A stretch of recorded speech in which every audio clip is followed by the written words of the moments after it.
You're listening to the Back Home Network, presented by Homefield Apparel.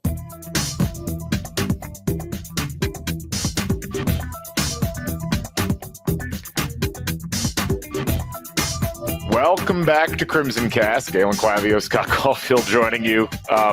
Folks, sometimes we got to do this. We get on and talk a lot about the positives and the good things, and Scott and I were exchanging voice memos this morning and decided we needed to try to pod through the bad times as well, because, man, that if you've been following along, I know most of you in our audience are IU fans. Some of you are Pacers fans. Many of you have not been listening to or watching the Pacers shows because you're not fans, and I totally get that. You're not required to, obviously. But for those who have been, we just thought we needed to talk it out, and maybe we'll give you some catharsis as well in this. But just an absolute gut punch of not just the loss, but everything that happened in that game. Just kind of felt like the universe caving in on you if you were a Pacers fan. So we're going to talk about that.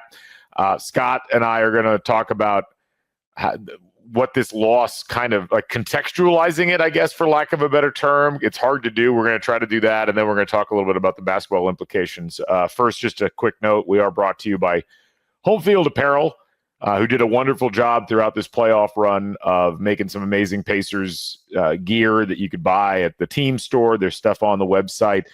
And, of course, obviously turning around and getting ready for college football season, which is now only a couple of months away. So head them up at homefieldapparel.com. Use the code HOME23. Get 15% off your first order. And just a reminder, we're on YouTube. If you want to search Back Home Network on YouTube, we'd love to have you join us there. I know it's funny.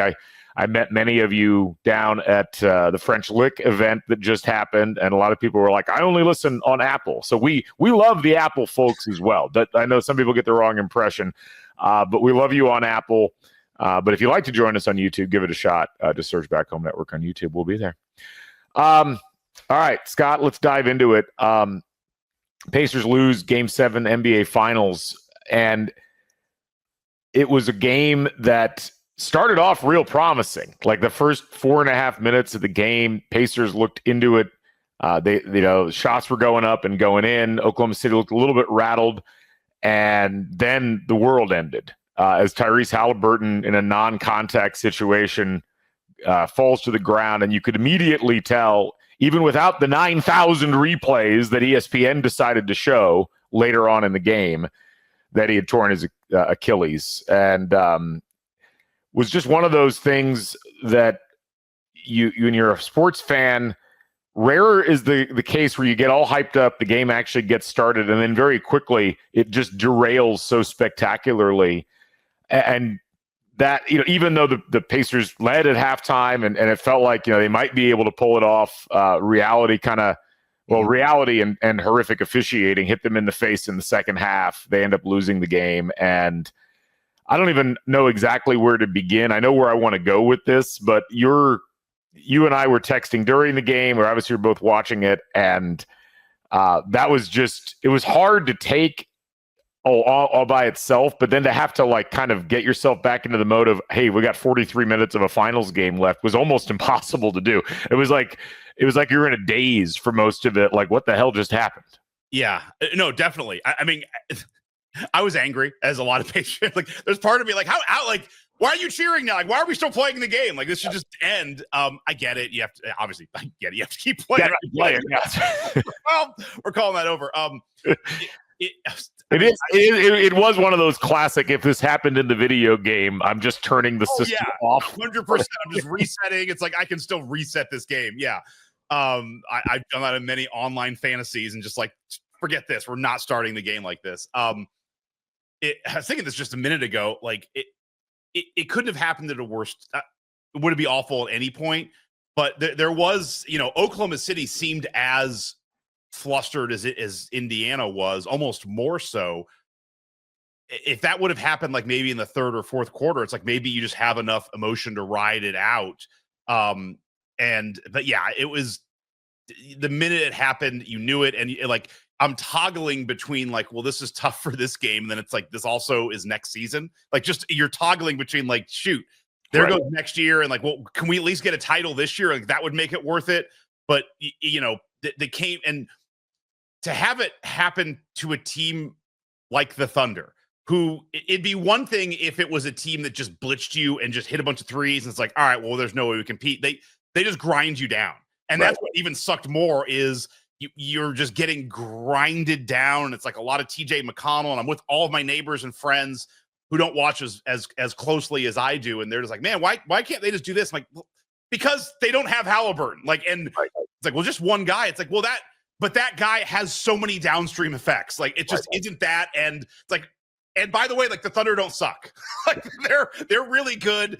And it was tough. It's almost like it would have been better just to lose by 40 and just get it over with. Like, watching this boa constrictor of the Thunder just slowly suck the life out, and like watching TJ McConnell and Mathurin give it all they had. And just knowing it wasn't going to be enough. It sucked, man. That was, we'll talk about like maybe now, like the pantheon losses, but like I don't quite know where to contextualize this. And all I can think about, it's not your fault, but just like the discussion we had a couple days ago of like, you know, guarding your heart on this stuff. It's like, this is why I guard my heart. And maybe I'm like, I'm going to a dark place. Like, just my family is all that matters. Like, sports doesn't matter. It's like, I shouldn't care about this stuff that much. As soon as it's like, what am this was not an effort to conjure up the dark arts. It's like, hey, we've just got to kind of, at some point, you've got to feel feelings in sports, and you've got to let yourself be open to it. And then that happens. But no, I mean, it was one of those things where it was like the worst culmination of things that could happen as a sports fan, because it was like the game starts, you get going with it, everything feels like it's going good, and then the bottom falls out, and you still have to stay with it through the whole time, knowing in the back of your head at some point this whole thing is going to likely unravel. And, you know, it got me thinking about, what is the worst loss as a fan? And then again, for those who are not Pacers fans or not fans of these other teams, like, these may not be relevant to you. I get that. But I would suggest maybe in your own minds, think about, what's the worst single loss you've ever suffered as a fan? And I was going back and thinking about it. Like, the teams I root for, the Pacers, the Colts, IU football, IU basketball, Tottenham in the Premier League. And, you know, when I go back and I think about the worst losses that I've ever suffered. So 2013, IU loses to Syracuse. I was in the building. That was a gut punch of extreme levels. The Colts losing the Super Bowl to the Saints in 2009. The Colts losing to the Steelers in the divisional round in 2005 is right up there. Tottenham losing in the Champions League final to Liverpool. All of those, and there may be one or two others I could throw in there. I mean, there's some IU soccer ones that, you know, maybe don't rise quite to the level, but the Syracuse final, the Stanford final, the Marshall final, I mean, all of them you could make an argument for. All of those, though, it was like one of two things happened. Either, like in the case of IU, Syracuse, or Colts, Saints, like, your team just didn't play well. They went out, the other team outplayed them. There were big stakes. And some of the IU soccer losses, like, you get right to the end and the other team just makes a play. They hit a penalty shot and you don't, or whatever. Those are rough. This one, I think, is the worst I've ever felt as a fan, because of the implications of the injury are so wide-ranging, but it also screwed up the chance at winning a title in a series that the team wasn't expected to have gotten to a Game 7 or have even been competitive.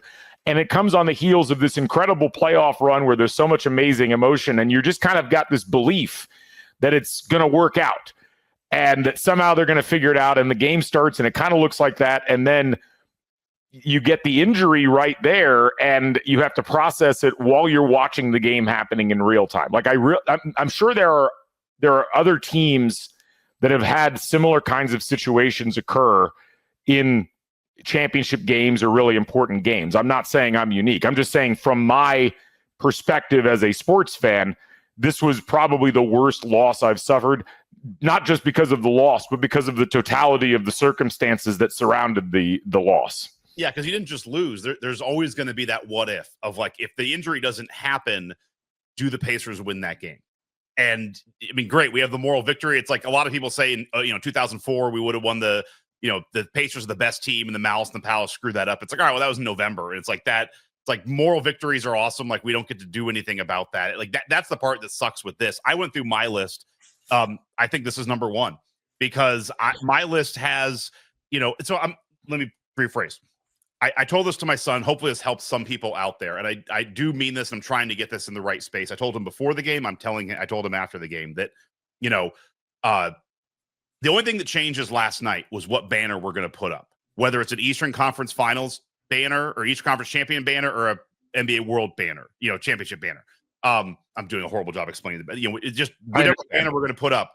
And it's funny. One of my neighbors is like, it's a big effing difference. I'm like, I get it. Like it's a big difference in the two banners, but from our perspective as fans and trying to get my 12-year-old son in a good mindset is like the memories and the journey that we had and all the great moments that he had with me going to games and talking through this and listening to podcasts together. Like none of that goes away. Like the journey was still there. Just what we're going to see at the end is that's the only thing that changes. Yeah. So all that said, tough losses for me. I'm an IU football, IU basketball, Pacers fan. And football, I've been a little more nomadic, which I'll get to. And baseball, I've always been a Mets fan, but a little more nomadic as well. So I've picked poorly as the knight would say in Indiana Jones, as my body just fades to dust. Last year's college football playoff, or this year's, I guess, the 05 one. That one sucked, but I enjoyed the journey, and we're so many steps away from a title. It's kind of like I quickly was warmed over by just the memory of the journey. 2013, like that loss to Syracuse really sucked because for me, I knew that was the end of the run. I mean, I didn't know it was the end of the Tom Crean era at the time, but I knew like Zeller, Oladipo, Hulls, it's like you had been culminating to this, and it's like, wow, that didn't quite get to where I thought it would get. I knew that was the end. My one little baseball sojourn in 2000 to 2005, I lived in Houston. I was teaching, but I worked for the Astros for 5 years. I got really into the Astros, went to a ton of games. That 04 NLCS, they lost to the Cardinals in 7. That one stung for a while. Going back, oddly, I was looking at like the 2001 Final Four. The loss to Maryland didn't sting as much. 02. All right, 01, 02. Yeah, the 02. Yeah. Didn't sting as much because it kind of, again, it came out of the blue. It was kind of wild, but I was also right out of college and it's probably young and dumb thinking like, all right, well, this is the start of the Mike Davis era. Like we'll get there. And then for me, I have a couple more and then I'll pass the baton back is, I was the bang bang of 93, 94, losing to Kansas in the Elite Eight. That sucked because that felt, you're losing Chaney and Greg Graham, and it's like, damn, this is like we're missing a window to get a title here, or at least have a real shot at one. And then I was pretty bummed after 94, just because that was the end of the Damon Bailey era. Right. They lose in the Sweet 16 to Boston College, and even then, I at that age, I felt like there's a sea change happening here with IU basketball, and it doesn't feel great. Like this is the last time we get here. And then for me, like I grew up, I was originally in New York City. I got attached to the Buffalo Bills early. That 91 Super Bowl just was an initial perfect age to just get kicked right in the balls. Yeah. And unfortunately for me, it's like I kind of tangentially became an NFL fan. Like I root for the Colts. I like the Colts. I'm not live and die. So like the Super Bowl was awesome, but it didn't feel like mine. The same thing with the Astros. Like when they won it, years later, I'd kind of stopped paying as close attention to baseball. And so like I bought a, World Series banner for them, but it's like, it didn't really mean the same. So, anyway, those are some of my losses, but this one is up there just because it's a gut punch loss. You're so damn close. You add in the what if factor of like, could we have actually won the game had this not have happened? You'll never know. And then just the ramifications of right now not knowing what the hell this means for the next 12, 24, 36 months. Yeah, and I didn't mean to leave out the college football playoff loss. I was kind of saving it for after you got done. But I mean, there were two things about that. Yeah, I was bummed about that. But like you said, that ride was so magical and so unexpected. And, if Indiana wins that game, how much farther can they really get? Are they going into Georgia and winning? Or, I mean, like, does it really go on for much longer? So kind of in the back of my head, I think it's like that loss sucked. but it was one of those, hey, great to be here things. The Pacers, it's been different because we've been here before. And well, it's like if the Pacers would have lost the Knicks this year, I probably would have had the same feeling. That was a great ride, but we were going to probably no way we compete with the Thunder in the finals is what I thought with like IU and Georgia. Or if the Pacers lose in 5 in the finals, it's not the same. It just everything that built up to that particular moment made it that much worse. And I think that there's something to be said for the Pacers kind of being a cursed franchise now, because if you go back, they I mean, think about it. Like in 94, they beat the Knicks, or excuse me, they lose to the Knicks. They had that unexpected run to the Eastern Conference Finals. In 95, they beat the Knicks, but then of course, young Shaq and Penny emerge, and the Magic are now the team to beat for a couple of years while Jordan is absent. Then they retool the roster.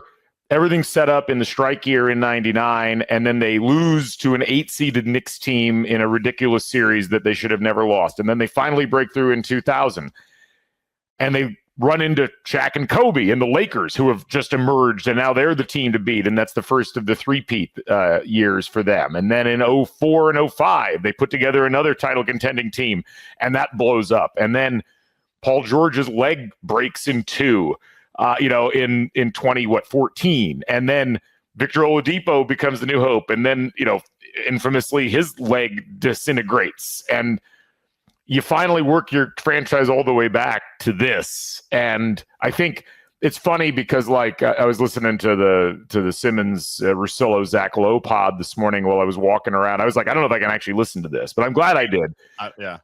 But Russillo made some kind of comment about how do we contextualize the Thunder and how they'd been kind of tortured in big air quotes. And he said, well, I don't really have the same feelings of sympathy for them that I have for the Cleveland Browns. And I'm like, the Pacers probably deserve it. And I don't think that people really put together the number of times this franchise has kind of had it dangled in front of them. Well, what I was talking about with people yesterday is, I have a mix of sports fans there, but it's like, I'm almost getting pissed that I'm not getting more sympathy with my friends, because it's like, well, yeah, I mean, this happened, Tatum. It's like, yeah, but he got a ring. Like, he had a title. Like, it happened to Dame. Like, that sucked. The Bucks, I mean, Dame didn't, but the Bucks, you got a title. And it's like, like Aaron Rodgers, like, yeah, but he got a title. Like this has happened to other franchises. And like, yes, people get injured. It's like Brady broke his leg, but they got a title and they got more. Right. Like, we haven't gotten this yet. And even the Thunder, like, they've been to the finals once in the last 25 years. Like, it's really they also stole somebody else's team, which should essentially remove any level of sympathy you have from anybody that roots for that franchise. Bennett just get all these like, woo, you're great for you. It's like, yeah, you stole a team. Right. Yeah. So I don't know. But no, the way that the loss went down, and just the all of the circumstances that went into it, it's hard. I can't even really adequately describe the feeling. And the thing you also mentioned too is every time it felt like the Pacers had geared up, there was just a massive big boss there, whether it was, Michael Jordan and the Bulls, or when, unfortunately the Pacers kind of retooled at the time the Bulls weren't playing well. And then they come back and it's like, oh, but the Bulls are back, and now they're back. And then the Bulls are gone, but like, oh, there's the Kobe Shaq Lakers, and then they retool again, and it's like, oh, here's LeBron. Like, now you get 8 years of bumping your head into LeBron. And the thing that I was trying to give myself solace for is the East looks wide open next year. Like, this is the first time in a while it looks like we have a path. Like, we could be the favorite for the first time in a long time. It's like, oh no, like that's all gone, all gone. And I get to watch the Magic come in and just take over the Cavs. And again, people are like, oh, the Cavs. Like, you mean the Cavs team that just randomly got LeBron as the number 1 seed, one of their number 1, and then they get 3 out of the 4 picks. They get the number 1 seed. Yeah. They win a title when you just, LeBron punches Draymond, or Draymond punches him in the nuts. Like, they kick him out. Like, they won a title less than 10 years ago. Like, we're going to call them a sad sack franchise. Like, no, you don't get to do that. Right. I know. Well, it's rough. And I think if you can't just put the finals piece aside, but as you point out, it's it's not just the loss in Game 7. I think most Pacers fans would have been devastated if they lost the game, but it's like you got so much to look forward to. And as Zach Lowe has said multiple times on his podcast and other podcasts, it is so hard to win a single title for this very reason. And, it puts you in a position as a fan, you get really invested in a team, and now it's a year at least for him to be out. And as you said, it's not like losing a normal top-level player, because as you have seen, I think at the beginning of this year, and then obviously in Game 7, everything is reliant on the very unique characteristics of Tyrese Haliburton and how he runs this team. And even when he's not on the floor, that style is what they're able to kind of ghost for a little bit and then come back into when he's back on the floor. And so it does leave the Pacers in a really tough spot, because you don't have a complete team without him, and you don't really have anybody that could easily, certainly not on the roster, you don't have anybody that could come in and do that. You can't really go out and sign somebody, because those players, they don't exist. Like, there's really not another player with his characteristics. And you look down the roster and it's like, well, who you got at this point?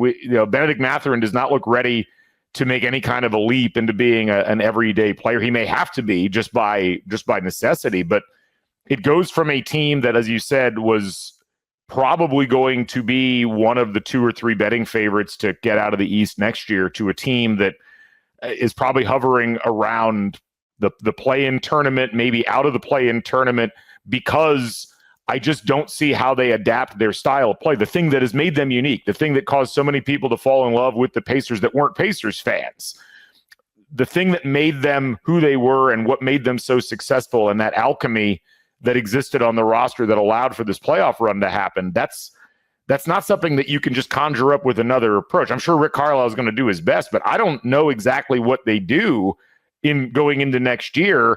Maybe you have some ideas, Scott. Yes, Carlisle, please call me. No ideas, because the two things, and I'm going to end this with positives. I promise I have 3 or 4 positives that I'm trying to find out of this, but it's bleak, man, because so a couple of things. One hand, sometimes when a guy goes down, you think, oh, well, we can, that gives other people a chance to shine. The trouble is, like, if you're just giving Benedict Mathurin more time to play in a style that's not run by Haliburton, are they all picking up bad habits? Because Haliburton runs the offense in a very unique way. If it's like if Mathurin's like, hey, yo, man, I know how to get 20 a game, but it's going to be a lot of ball dominant, what you saw in the fourth quarter, maybe even McConnell. I love what he was doing. That was a lot of McConnell. And like, there was a 10-minute stretch where he was the only one who scored. It's like, right, that's not good either. If guys start getting into habits of non-movement basketball and they come back, it's like you could come back a year later and this team is just vastly different, and they've lost some of that magic of what made the Pacers unique. That's what concerns me. There's also, just the reality of the theory was like, all right, you go into the tax to sign Miles Turner this offseason. Do you do that? Like Mathurin felt like he was kind of a piece that didn't quite fit with this offense, and maybe would have been a nice trade piece having had a 25-point game in the finals. Do you have to keep him now because he's a starter next year? Like it, and this is the other thing too. In the East, you mentioned like they're going to be in the play, and I mean, the Wizards, the Hornets, the Nets, the Raptors, the Bulls are all like trying to be as dysfunctional as possible. Like there is no tanking in the East. Right. They're going to be, the Pacers will be in the play-in because they have a functional roster. There is no, let's just take a year off and get a top 10 pick. I don't think they can do that either. They're stuck right in the middle. It's, it's the same purgatory that they were in before they put Haliburton and Siakam together. Right. And that's the same thing that we started these playoff podcasts with you, needling me about having complained about the Pacers up until 2 years ago, and how it just seemed like they were stuck, too low of a ceiling, too high of a floor, and it's from a salary perspective, it's a really fascinating thing. Like if you look at, Haliburton signed through 2029, right, and Siakam is signed through 2028. So you're going to have those two pieces there in 2026, 27, which is really what we're talking about the next time that you'll potentially see a whole roster, assuming that Haliburton is able to come back at 100%, which is not something you can assume with a player that just snapped his Achilles. But then the Turner piece is fascinating. I mean, Siakam's 31 right now. So you're talking about a 33-year-old Pascal Siakam 2 years from now. Yeah. Miles Turner, as you mentioned, he's 29. You know, do you go into the tax to sign him? You've got Obi Toppin under contract. You've got Neesmith under contract. You've got McConnell under contract. All of these guys are Neesmith is 25. Right. You're gonna like what makes him so valuable is he's getting 10, 11 million a year. You're just losing by the time he, in 2 years, that'll be the last year of his contract. Right. And, the Matherin's deal only runs through next year, which maybe eligible this summer, I believe. And so maybe you have to make a decision there. But, you've got Nemhard under contract for 4 more years or 3 more years after this. So that's a good thing as well. But, you look through all of these things and it's just like, the same setup that made this team, Simmons in his podcast, asked multiple times, like, is this the team with the best future right now in the East? And it was because of the contract setup. As much as people have, gone out of their way to, celebrate what Sam Presti's done with draft picks and trades with Oklahoma City and the fact they've got all these young guys, the Pacers were set up in just as good of a setup, essentially, without having made all of those trades. And they might get one more run together with this team looking like this if they decide that they're going to keep everything together, as opposed to, hey, we might need to go in a different direction. It's about as bad as it gets in terms of, like, the way that the league is right now and the particular set of circumstances that the Pacers had to put everything together in to be this type of a team. Yeah, man, it's a multi-year issue. And to have that by itself, like if Haliburton, if it had happened in Game 5, it's rough enough as it is.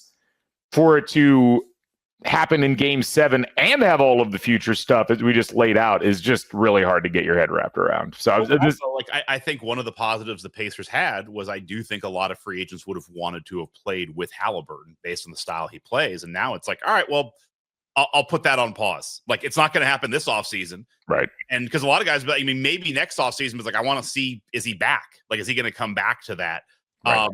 The one, all right, let's try and get some positives. One is the Pacers made a very shrewd move. Yeah. That they traded, I forgot, some guy's not on the team, like a G leaguer, and this year's first round pick to New Orleans for their first round pick back. So they traded the 2026 pick for Siakam to the Raptors. The Raptors traded it to the Pelicans. They got it back.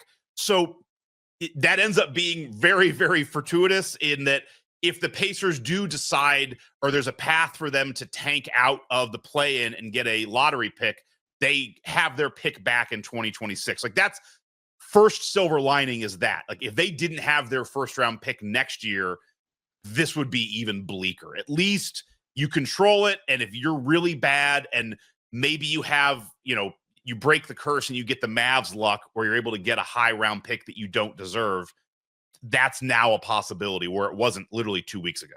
Yeah. I mean, and just to clarify, Matherin's contract is a team option next year. So both this year and next year were team options for Matherin. But he's coming close to being extension. Like, at some point, you've got to give him the extension, right? Basically, he could be extended, I think, this year, or he could be extended next year. Like, either one would work, but it's team options for these next 2 years. Same thing actually with Jarris Walker. The next 2 years are team options. So they do have some flexibility with that. But again, it's like, where do you go with it? Anyway, sorry, go ahead. No. All right. Do you want some other positives? Whatever you got for me. Yes. I'm trying. I mean, so this is something, I had a rant. I'm not even going to do it, about just being pissed that everyone else seems to get titles and I don't. It's very Scott specific, but to me, my main title thus far has been, like, I was a big Tony Kanaan fan in IndyCar. And I will say that, it felt like, my God, he's never going to win. It's like, he's getting too old and it's not going to happen. And then he won. And that was all, like, to me, that was almost my title. Like, that was a great moment for me watching Kanaan win. what's funny is I look back now and it's like, oh, like when I thought there was no chance, like he was only 2 years away from winning. It's really tough in the moment, but I do remember going to the game in, let me pull it up now, 96, when the Pacers lost in the first round to the Atlanta Hawks. Reggie Miller had like an eye injury and was wearing the goggles, and they had the home series. That was a 5-game series. They lost at home in 5. And at that point, this is a team that had lost in the first round in 1990, 91, 92, 93, and then broke through, made the Eastern Conference Finals 2 years in a row. And then that to me felt like, I remember leaving that game with my dad and being like, well, damn, this run's over. Like, Reggie's never going to hit these heights again. This is probably the end of this era. And it ended up not being there. As you mentioned earlier in the pod, like they retooled. They went from a team that was, Reggie Miller, Rick Smits, Derek McKee, that group, and they added Chris Mullin, a young Jalen Rose. They got Mark Jackson, and, within 2 years, they're in the Eastern Conference Finals, the finals. Oddly enough, the best run of that Pacers team was in front of them, not behind them. It was really hard to see that in 96, but it was only 2 years away.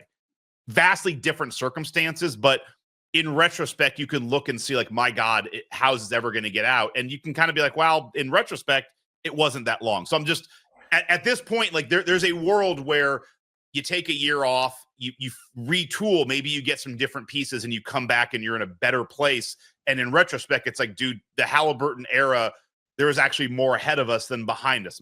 I'm not saying how or why we get there, but sometimes these things look way deeper of a hole when you're in them than when you look in retrospect. That's point one. No, I agree. I mean, it's like how I felt when that Colts Steelers game happened, where they lose that game at home, and it was just like devastating because they've been knocking on the door by that point for six years, I think. And, it's like you didn't feel that bad when they lost to the Titans at home because it's early in the run. And, by that point, they lost to the Patriots twice in a row, and then they lose to the Steelers when everything's lined up for them. And then, of course, the next year, they end up as a wild card team in the playoffs. They got to go to Baltimore. They got to come back and play the Patriots. I mean, and then, of course, then they win the Super Bowl. Like, it is almost, there's always those sorts of things that occur, or there's always the chance of those things occurring. So I'm with you there. It doesn't have to be the end. And look, I do think that this franchise will be smart enough to figure out a way to gap year something together where they'll be in good shape for 26, 27. It's just, there's a real, to be on the precipice of potentially winning your franchise's first finals and being in the best position of the teams in the East the following 2 years. That's all gone. And have that go poof is just a different kind of thing to process. And that has been, I think, the hardest thing for me to get my head wrapped around is all of that just happening within 5 seconds.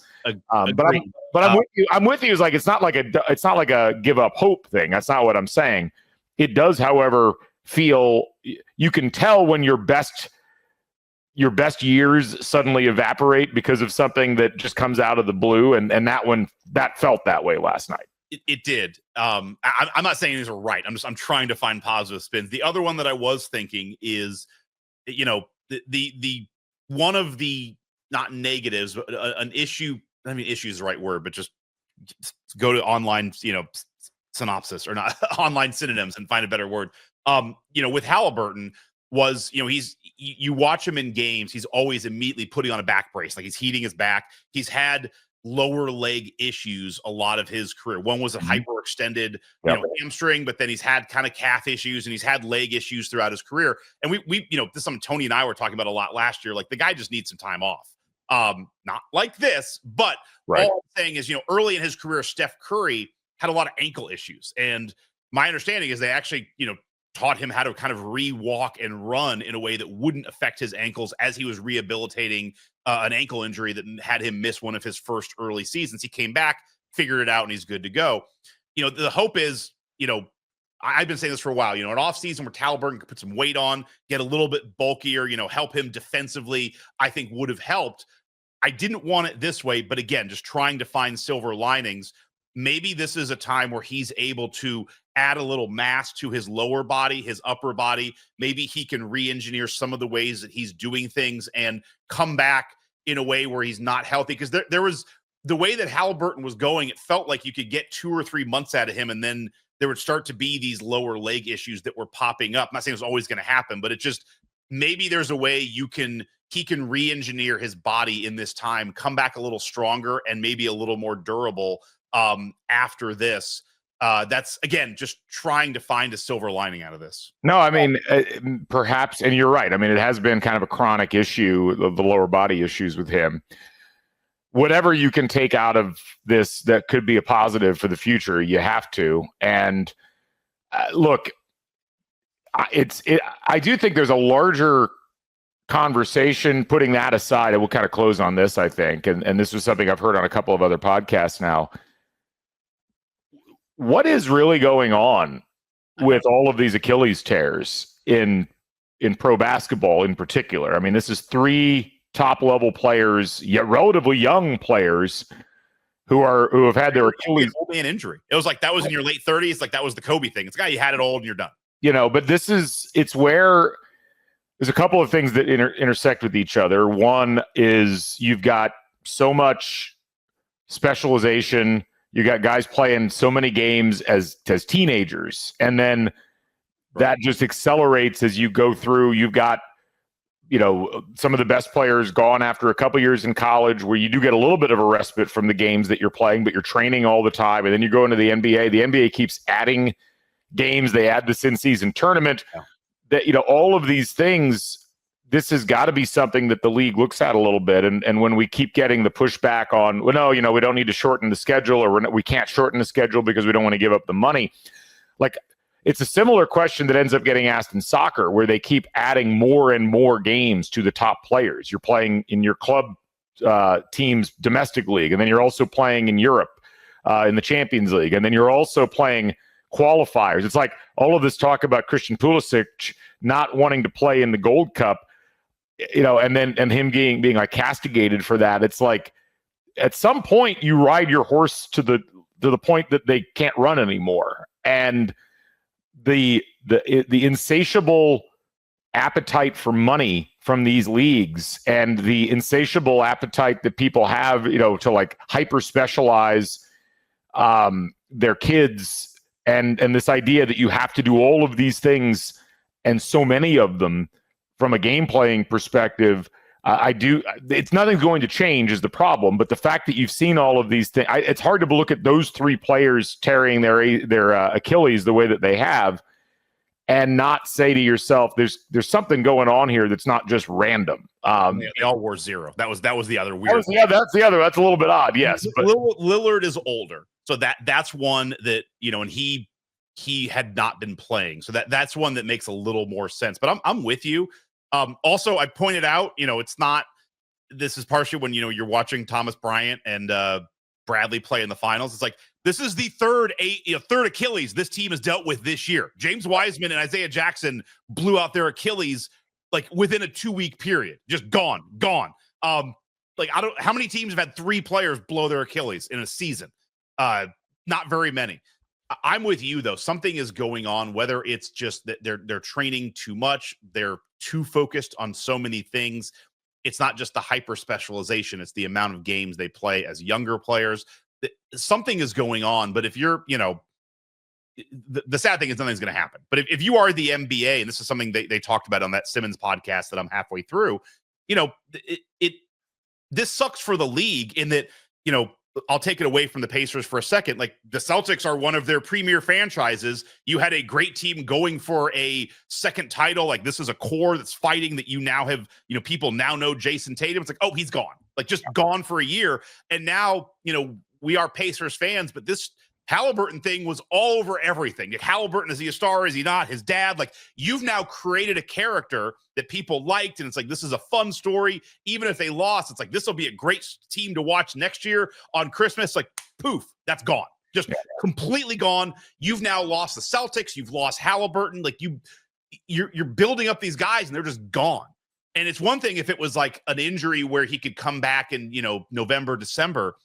These are debilitating. Like you said, this is, he's gone next season. Like, there's maybe a world where he tries to come back for the playoffs next year, but what is the point? It's like all the talk about Tatum, same thing, where it's like, well, he might be able if he, because he got the surgery right away. It's like the whole idea is this is an overuse thing, and it's why if you strain your calf, like now you're basically overcompensating with your Achilles, and that's why it pops. And so yeah, it's a season long injury in every sense of the word. It's basically what ACLs used to be, right? And with an ACL, you're still out, but you're out for like half the time you used to be because they figured that out. But this is one that you can't science engineer an Achilles tear back to health in a quicker time period. I also hate that I heard a little bit like, Rodgers came back in 4 months. Like, all right, different sport. Like, I'm not saying they're like, but it's like Rodgers could come back and just, plant and throw and not get hit. And John Elway played his whole career without an ACL in football. Like, it's just, it is a different sport in a ton of ways, just from a physicality perspective. We're talking specifically about basketball here, and just it's not possible to play, especially the way Tyrese Haliburton plays. It's not possible to do that. Another slight, again, silver lining. We said the way Haliburton plays. It's not like he's Anthony Edwards, where a lot of his game is predicated on complete quick twitch. I mean, he's definitely got some quick handles and he does some quick cuts. You would hope that he doesn't lose all of that. Like Kevin Durant came back from Achilles and was pretty much 90% of the player he was, because Kevin Durant is also not a, high flying, quick twitch player. And so that would be the other hope, is that if fully healed, I'm not sure it's going to affect something, but it's not like, you're dealing with like, Obi Toppin or something who's just, high level flying and jumping and dunking. Like, a lot of this is just, I don't know, that trying to find another positive angle here, but no, something is going on. But dude, man, it just sucks. It really sucks. And I don't like thinking about next year. Cause based on nothing they did wrong, the Pacers are in the worst possible place you can be in the NBA, which is just that middle morass. And there's really, they can't do anything. Cause like you said, you can't go out and sign, it's not going to, like, they can't go out and get like Kevin Durant. I know he's already been traded. Like, you can't go out and just go get another stud. Right. Like, what are you doing? Like, does that work with Durant? You can't have 3 max guys. So that's not an option. And like we mentioned, you can't really tank because, well, you have to use next year essentially as a replatforming. But again, I think what makes this one specifically bad, it is very much like losing a quarterback in football, in that you build your entire team around that person's strengths. And that's what made this team so special and what made them so effective. And now it's gone. And there's nothing you can do about it. Like, I think that's probably at the end of it, even more than the frustration about they're stuck in the middle again while they have to wait this injury out. The fact of the matter is, it is so much of the team was let's put the shoe on the other foot. Maybe that's the wrong analogy to use, but if Siakam goes down with an injury, it sucks, but I think they can find a way to scheme around that better than losing Tyrese Haliburton. And I think the best example of this, and it'll sound weird, and the Pacers don't have the supporting cast to quite comp it, but when Jordan retired the first time, and the Bulls the next 2 years, were still competing. They were in that like 4, 5, 6 range in terms of their record. And they made the playoffs. They did all the things that you would expect, but they weren't the same team because they were entirely built around what Jordan could do. And look, we may see the Pacers exceed expectations because they're able to do a little bit. They, that year in 94, the Bulls finished 55-27, but they weren't able. What made them special, what made them the Bulls, was all tied up in what you did with Michael Jordan. And it just it didn't work. And it took them until not even the year he came back, because he came back relatively late, to retool around that effectively. It's just, the whole thing just stinks. And it's for a franchise that had done so well and had deservedly gotten credit for doing so well, this is like the one thing you can't really scheme your way out of. You just got to wait at this point, and that really is unfortunate. Anyway, sucked for him too. I'm just a guy who totally and tried, and playing through. I respect the hell out of him, like playing through the injury, because like Zach Lowe said, you never know when you're this close. This could be the close. Maybe he wins 2 more titles. Maybe this is the closest he ever gets. I don't know, man. It sucks. It sucks. Yeah. So I feel for everyone out there who's a Pacers fan. But the ride was awesome, and next year let's figure it out, man. Let's have some fun. Yeah. Let's get going, and then we'll see it in 2 years. Unfortunately, when the East will probably be tougher again.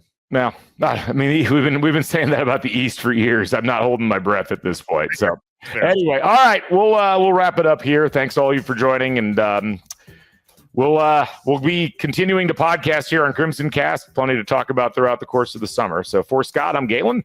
We'll catch you folks on the flip side. Stay never daunted. So long, everybody.